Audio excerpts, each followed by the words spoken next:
Yo, what's going on, guys? It's Houston Sports Talk back into the video day, and today we have a shocking trade in the NBA. Jonas Valančiūnas is getting traded to the Sacramento Kings. I'll tell you guys this, I did not expect this at all. Look, from the second Jonas Valančiūnas signed with the Washington Wizards, I knew he was getting traded at the deadline. I'll never forget when Jonas Valančiūnas signed with the Wizards, I did a video on it. And talked about him signing with the Wizards, and I posted it. And then a couple hours, I think it was maybe 2-3 hours after I posted the video, I go to Bleacher Report and I see something, an article or an alert I got, and says, it's talking about the Lakers potentially trading for Jonas Valančiūnas. And there's already reports about the Wizards most likely trading Valančiūnas at the trade deadline. It didn't even go 24 hours without reports being made about Valančiūnas getting traded from the Washington Wizards. And I think Washington intent was, when they signed him, was, okay, our plans is to trade him at the deadline. And so it's not like with Luka Doncic, we didn't expect him to get traded. That was a shock. But to me, the shock in this deal is not that Jonas Valančiūnas got traded. We've been hearing rumors. There was some talks about Phoenix, the Lakers. There were other teams that were in the mix. I wouldn't be surprised if the Warriors maybe had a phone call with the Wizards. I'm sure some other teams had some phone calls with the Wizards. But as far as I know, and I've been keeping up a lot with the NBA trade deadline rumors, maybe a little bit too much I've been keeping up with the rumors. And never have I seen the Kings been name dropped for Jonas Valančiūnas. So that's the shocking part. I would say for the Luka Doncic trade, outside the Luka Doncic trade, this is the most shocking trade to me, at least. And it's not because of Jonas getting traded, because we knew Jonas was going to get traded. It's not like Luka. We didn't know Luka was going to get traded. We didn't know AD was going to get traded. We knew Jonas was going to get moved, but I did not expect it to be the Kings. And I love this deal for the Kings, though. Great deal for the Kings. So the Kings are sending 2 second-round picks and CD Sissoko, who they just got for De'Aaron Fox with Zach LaVine. And so they flip, and I just imagine the Kings got 5 second-round picks and 2 first-round picks for De'Aaron Fox with Zach LaVine and CD.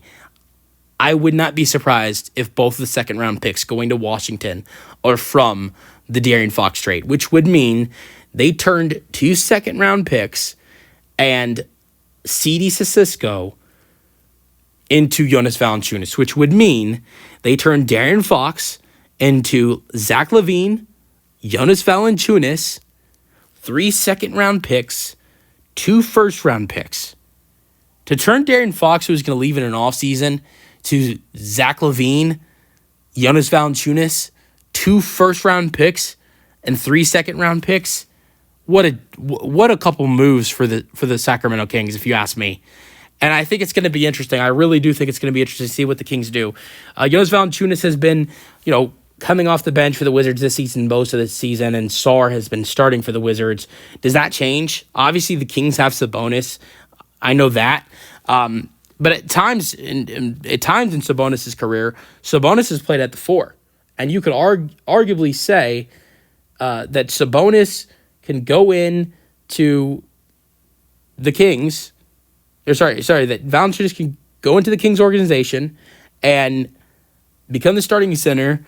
And they move Sabonis to the 4, and then they move DeRozan to the 3, LaVine's at the 2, and Monk's at the 1, and Keegan Murray comes off the bench.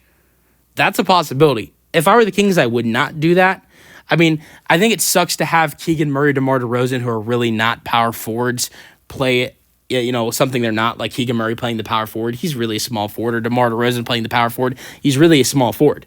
So it would be nice if you had those guys playing, at their natural positions. If DeMar is at the 3 and Keegan Murray doesn't have to play at the 4 and comes off the bench, and you have Valančiūnas and Sabonis as a big lineup, that'd be great. But I don't think there's really a great backup center for this Kings team off the bench right now. Alex Len is solid, and Trey Lyles does play some backup big minutes for this Kings team. But he's mainly really a power forward. So if I had to guess, I would say Jonas Valančiūnas comes off the bench. But it would be entertaining to see a lineup of Valančiūnas and Sabonis. And then at the 3, you got DeRozan At the 2, you got Levine. And then at the 1, you got Malik Monk. And off the bench comes Keegan Murray. I think the good thing about this would not only do you have good size in the starting lineup, in this potential lineup, but Keegan Murray kind of replaces the role that Kevin Huerter's supposed to have since they traded him away and supposed to be a good shooter. Obviously, Kevin Huerter was not doing that before he got traded, but you get your sharpshooter off the bench. I mean, here's my thing. Like, you add Zach LaVine into the starting lineup. He's a great 3-point shooter. You have Malik Monk in the starting lineup. He's a solid 3-point shooter. Sabonis has one of the best 3-point percentages in basketball. Valančiūnas at times in his career has been able to knock down the 3, and DeRozan is not a good 3-point shooter at all, but can make them and is a deadly player even though he can't make them. Since you have a new sharpshooter in the starting lineup with Zach LaVine, would it be better to have a sharpshooter off the bench in Keegan Murray? I don't know. But if I had to guess, I'd say Valančiūnas comes off the bench. This season has averaged 12 points per game and 8 rebounds per game with 2 assists per game, 1 block per game. He's only played 20 minutes per game this season. His numbers are almost as good as last season, and his minutes per game has dropped down by over 3. His minutes dropped down by over 3 minutes per game, but his points have not even gone down by 1. His rebounds are the same. His assists have gone up. His blocks are the same, and his field goal percentage is near the same. A little bit down, but near the same. So the only thing that has taken a big hit on him this year is his 3-point percentage, and that's down 5%. So, and that's only 20 minutes per game. And I would be surprised if he possibly gets this around the same minutes with this Kings team. With how much Sabonis plays, I wouldn't be surprised.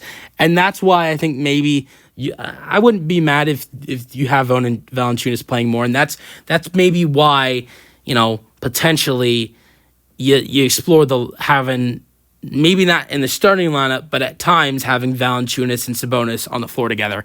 And I think you have the flexibility to do that when Sabonis is a good shooter, obviously. So if Sabonis wasn't a good shooter, I think there's no way they try that. But with Sabonis being a good 3-point shooter, top of the NBA 3-point percentage, I think the Kings do lead to potentially trying putting Valančiūnas and Sabonis on the floor together. Let me know your thoughts in the comment section, and peace out.